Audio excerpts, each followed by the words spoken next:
Mark Angelo Onte, isa pong safety manager. Ang pinaka-safe sa akin ay kay Jesus lamang.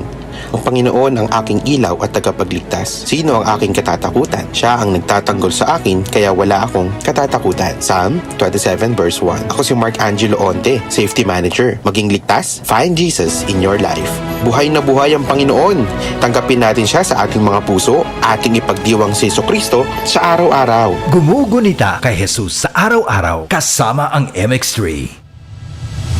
Parating ang swerte! Simula ngayong Setyembre! Abangan kung paano mananalo sa ACS Kwarta Extravaganza 2023. Abangan! The long wait is over. And the winner is... And the winner is... And the winner is... Sino-sino ang mga magwawaging ngayong taon para sa DCYF 7 Development Social Enterprise Awards 2023. Ito'y isang parangal para sa mga taong nasa likod ng iba't ibang organisasyon o negosyo na may layuning panlipunan. DCYF 7 Development Social Enterprise Awards 2023 sa September 15, 2023, araw ng Biyernes, alas 7 ng gabi. Ito ay mapapakinggan sa DCXL 558 RMN Manila at mapapanood sa RMN News Facebook at YouTube. DCYF 7 Development Social Enterprise Awards 2023, hatid ng Benita and Catalino Ya Foundation at ng RMN Networks.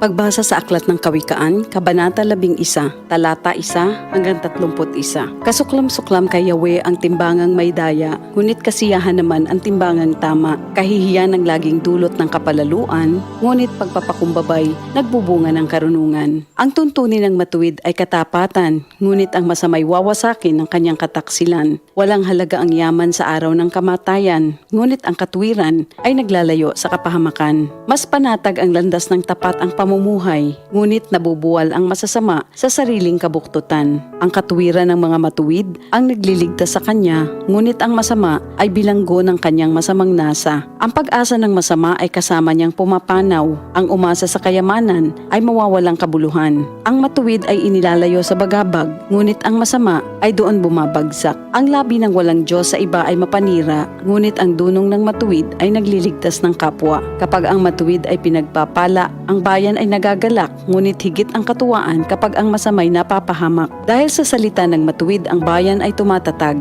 ngunit sa kasinungalingan ng masama, ang lungsod ay nawawasak. Ang kapos sa kaalaman ay humahamak sa kapwa, ngunit laging tahimik ang taong may unawa. Walang maitatago sa bibig ng madaldal, ngunit ang tunay na kaibigan, iyong mapagkakatiwalaan. Sa kakulangan ng tuntunin ng bansa ay bumabagsak, ngunit sa payo ng nakararami, tagumpay ay tiyak. Ang nananagot para sa iba, sa gusot ay nasasadlak, ngunit ang ayaw gumarantiya ay malayo sa bagabag. Ang babaeng mahinhin ay nag-aani ng karangalan, ngunit ang walang dangal, tambakan ng kahihiyan. Lagi sa kahirapan ang taong tamad, ngunit masagana ang buhay ng isang masipag. Ang taong mabait ay nag-iimpok ng kabutihan, ngunit winawasak ng marahas ang sarili niyang buhay. Ano man ang anihin ng masama ay walang kabuluhan, ngunit ang gawang mabuti ay may pagpapalang taglay. Ang taong nasa matuwid ay makasusumpong ng buhay, ngunit ang landas ng masama ay patungo sa kamatayan. Ang kaisipang masama kay Yahweh ay kasuklam-suklam, ngunit ang lakad ng matuwid kay Yahweh ay kasiyahan. Ang taong masamay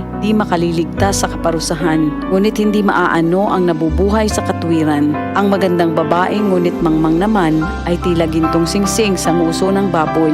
Anumang nais ng matuwid ay nagbubunga ng kabutihan, ngunit ang mahihintay lang ng masama ay kaparusahan. Ang taong mapagbigay ay lalong yumayaman, ngunit naghihirap ang tikom ng mga kamay. Ang taong matulungin sasagana ang pamumuhay, at ang marunong tumulong ay tiyak na tutulungan. Sinusumpa pa ng lahat ang nagkakait ng butil, ngunit pinupuri ang nagbibigay ng pagkain. Kung mabuti ang hangarin, ikaw ay igagalang. Kapag humanap ng gulo, iyon ay masusumpungan. Malalantang tila dahon ang nagtitiwala sa kanyang yaman, ngunit ang matuwid ay giginhawa tulad ng sariwang halaman. Ang nagpupunla ng gulo sa sariling sambahayan, mag-aani ng problema, gugulo ang pamumuhay. Ang taong mangmang at walang nalalaman ay alipin ng matalino, habang siya'y nabubuhay. Buhay ang dulot ng matuwid na pamumuhay at kamatayan naman ang hatid ng karahasan. Ang matuwid ay ginagantimpalaan dito sa lupa, ngunit paparusahan naman ang mga makasalanan at masasama. Ito ang salita ng Diyos.